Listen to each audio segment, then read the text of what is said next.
waxaan ku jiraa weli qaybihii u kala baxayeen qaybaha golayaasha ama golaha ummadda Soomaaliyeed qaybahooda weli ku jirnaa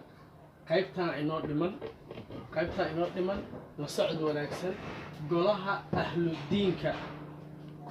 golaha ciyaartooyda golaha warlalinta golaha arrimaha aadanaha golaha tala bixinta waayahay golaha ahludiinka waxaa ku midaysan shantan ayaa ku midaysan kow ahlu quraanka dadka quraanka yaqaana macnihiisa tafsiirkiisa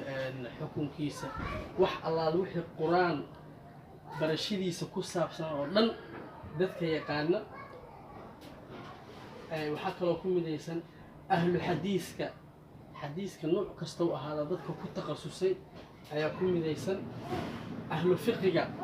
dadka fiqiga noociisa kala duwan ku takhasusay ayaa ku midaysan ahlu luqada dadka luqadaha aadka u bartay ayaa ku midaysan ahlu taariikhda dadka taariikhda ku takhasusay ayaa ku midaysan waa ka gudbaynaa golaha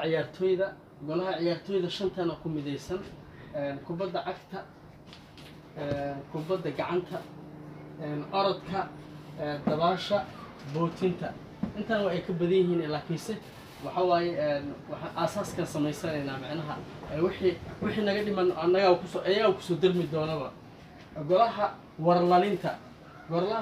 warlalinta shantana ku midaysan golaha arrimaha aadanaha shanta waaxood oo ku midaysan waaxda koowaad waa bulshada rayidka waxaan u malaynaa inay dhisan tahay taas wax ka maqnaa aysan jirin ururada nabadda saddex xuquuqul insaanka dadka arrimaha xuquuqul insaanka ka shaqeeya afar ururada naafada ku midaysan shan ururada samafalka shantan waaxood oo ku midaysan golaha tala bixinta ayaa ku midaysan halkan soo fiiri golaha tala bixinta waxaa ku midaysan maxaa la dhihi jiray shantan waaxood hoos timaada madaxweynayaashii hore oo la rabo in wax laga faa'iidaysto guddoomiyayaashii baarlamaanadii hore waa dad aad arag waayo lagama maarmi karo waxaa ku soo haray ra'iisul wasaarayaashii hore sidaas oo kale ayagana